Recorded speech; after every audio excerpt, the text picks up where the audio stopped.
নমস্কার বন্ধুরা। মৌনী অমাবস্যা এলে আমরা দুঃখ কষ্ট পাপ এগুলো মোচনের কথা ভাবি, কিন্তু জানেন কি এই একটা দিন যদি মায়েরা ঠিকভাবে ব্যবহার করেন তাহলে সন্তানের পড়াশোনা, স্বাস্থ্য, মন, ভবিষ্যৎ সব কিছু কিন্তু একটা স্ট্রিম লাইনে চলে আসবে। আজ আমি দিব্যশ্রী, কোনো ভয় কোনোদিনই দেখাই না, আজও দেখাবো না।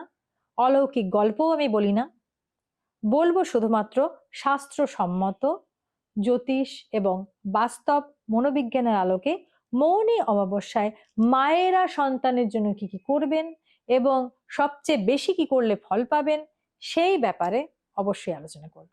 তাই ভিডিওটি শেষ পর্যন্ত দেখুন। শেষ উপায়টা কিন্তু অত্যন্ত ইম্পর্ট্যান্ট। মৌনী অমাবস্যায় মায়েদের প্রার্থনা কিন্তু অত্যন্ত শক্তিশালী। জ্যোতিষ মতে মা মানে সন্তানের চন্দ্র শক্তি, মারা কিন্তু চন্দ্রকে রিপ্রেজেন্ট করে। আর মৌনী অমাবস্যা হলো চন্দ্রের সবচেয়ে সংবেদনশীল অবস্থা। এই দিন মায়ের মন যা ভাববে সন্তানের অবচেতন মনে তার প্রভাব কিন্তু সরাসরি পড়বে।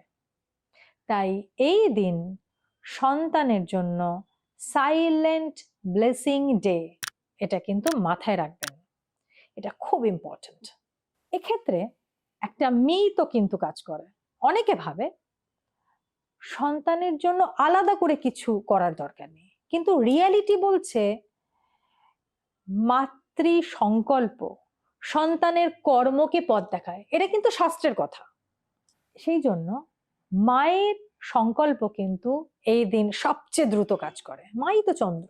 তাই মায়েদের জন্য আমি অন্তত 8টা শক্তিশালী কাজ আমি বলে দিচ্ছি। প্রথম কথা হচ্ছে মৌন ব্রত সন্তানের নামে পালন করুন। অন্তত 3 ঘন্টা সন্তানের নামে সংকল্প করে এই দিন মৌন থাকুন, নিজের জন্য নয়, মনে মনে বলুন, এই নীরবতা আমি আমার সন্তানের মঙ্গলের জন্য করছি। এতে সন্তানের মানসিক স্থিরতা কিন্তু অনেক বেড়ে যাবে। দ্বিতীয়ত, স্নানের সময় সন্তানের নাম নিয়ে জল ঢালুন। স্নানের সময় মাথায় যখন জল ঢালবেন তখন সন্তানের নাম মনে মনে করবেন। শাওয়ারের তলায় দাঁড়ালেও জল যখন পড়বে, মানে এটাকে কিন্তু শাস্ত্রীয় সংকল্প স্নান বলে। এই সংকল্প স্নান মানসিক ভয় উদ্বেগ কাটাতে অনেক হেল্প করে। নেক্সট বলবো সন্তানের জন্য চন্দ্র শান্তি মন্ত্র, এটা অন্তত 11 বার করুন। সেটা হলো ওম চন্দ্রায় নমঃ অথবা ওম সোম সোমায় নমঃ। এটা কিন্তু মা নিজে করবেন, সন্তানকে দিয়ে কিন্তু করাবেন না। সন্তানের পড়ার জায়গায় সেখানে একটা শুদ্ধিকরণ দরকার। সেটা হচ্ছে 1 বাটি জলে সামান্য নুন দিয়ে সেই পড়ার কাঁচের বাটিতে সেটা পড়ার টেবিলে রাখুন। যদি সন্তান অনেক ছোট হয় যে ওই জলটা ফেলে দিতে পারে, খেয়ে নিতে পারে, কিছু অসুবিধা হতে পারে, তো সেক্ষেত্রে কি করবেন, অন্তত আধ ঘন্টা অন্তত ওই বাটিটা রাখবেন। আর যারা ঠিকঠাক রাখতে পারবেন রাখবেন পুরো, করে পরবর্তীকালে সেই জলটা কিন্তু আবার ফেলে দেবেন। জলটা ধরে ফেলে দেবেন। এতে কিন্তু যে ডিস্ট্রাকশন সেটা কিন্তু হয় না, ফিয়ার কমপ্লেক্সটাও এতে কাটে। নেক্সট বলবো অন্নদান বা শিশুদের কিছু দান করা। এই দিন কিন্তু সন্তানের কথা ভেবে সন্তানের মঙ্গল কামনা করে অন্নদান করা উচিত বা শিশুদের খাওয়ানো উচিত। জ্যোতিষশাস্ত্র মতে এতে সন্তানের ভাগ্যের যে বাধা সেটা কিন্তু শিথিল হয়। নেক্সট বলবো কিছু কথা যেগুলো মায়েরা বলে সেগুলো একদম এই দিন বলবে না। যেমন তোর কপালে এই সব কষ্ট আছে, আমার ভাগ্য খারাপ তাই তোরও ভাগ্য খারাপ, এরকম এরকম অনেক অনেক নেগেটিভ লাইন্স, প্রচুর ইমোশনাল নেগেটিভ লাইন্স মায়েরা বলে। সেগুলো কিন্তু প্রচন্ড হানিকর, অত্যন্ত হানিকারক, সেগুলো একদম বলবেন না এই দিন। মৌনী অমাবস্যায় মায়েদের বলা নেগেটিভ কথা সন্তানের অবচেতন মনে গভীর প্রভাব পড়ে। নেক্সট 7 নম্বর পয়েন্ট হচ্ছে ক্রিয়া।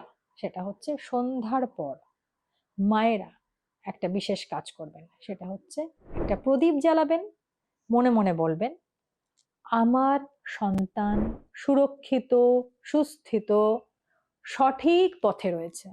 এটা বারবার বারবার বলবেন, ফিল করে করে বলবেন, ফিল করে করে বলবেন। এই পজিটিভ অ্যাফার্মেশন কিন্তু চন্দ্র আর বৃহস্পতিকে অত্যন্ত শক্তিশালী করে তোলে। এটা আপনার কাজে লাগবে। এবার সবচেয়ে শক্তিশালী কিন্তু একটু অবহেলিত নিয়ম, সেটা হচ্ছে এই দিন সন্তানের সাথে কোনো রকম ঝগড়া নয়, কারুর সাথে তুলনা নয়, কোনো রকম ভয় দেখানো নয়, এটা কিন্তু সবচেয়ে ইম্পর্ট্যান্ট। মোটিভেট করুন, পেছনে ঠেলে দেবেন না। যদি সন্তান সমস্যায় থাকে, মানে পড়াশোনা করছে না, অসুস্থতা রয়েছে বা ভুল সঙ্গে পড়ে রয়েছে, এই দিনটায় রিসেট বাটনের দিন, রিসেট বাটনটা টিপুন। মায়ের শান্ত আচরণ অনেক সময় সন্তানের বড় গ্রহ দোষ এবং বড় গ্রহের যে নেগেটিভ ইম্প্যাক্ট সেটাকে কিন্তু অনেকটা ডাউন করে দেয়, হালকা করে দেয়।